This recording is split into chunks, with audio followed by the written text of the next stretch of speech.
The month of June is the start of hurricane season, and the state of North Carolina is all too familiar with it. Yeah, back in 2018, Hurricane Florence left a path of destruction, including power outages for several weeks. CBS 17's Darren Todd visited Duke Energy today to talk about new technology that will help get those lights back on a lot faster.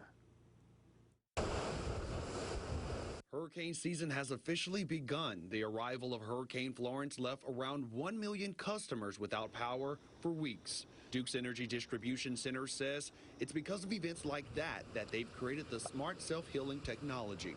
Smart self-healing technology automatically identifies power outages and quickly reroutes power to other power lines to restore service faster for customers. It also reduces the number of people without power in the event of a hurricane or bad storm in a matter of seconds versus hours. But we learned so much from Hurricane Florence and all the storms in between, and we worked to improve our grid to make it stronger, more resilient, better able to withstand severe weather. In this facility of over 50 operators, agents like Dreme Rory says helping those in need is the most fulfilling part of the job. Most times when it's a big outage, we just let them know that we're going to get there as soon as we possibly can and just remain calm. These little red triangles on the screen are transformers. It's information like this that helps agents respond quicker and help avoid extended outages.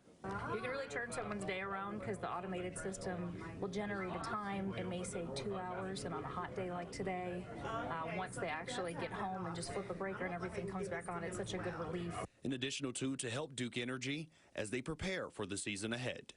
Darren Todd, CBS 17 News.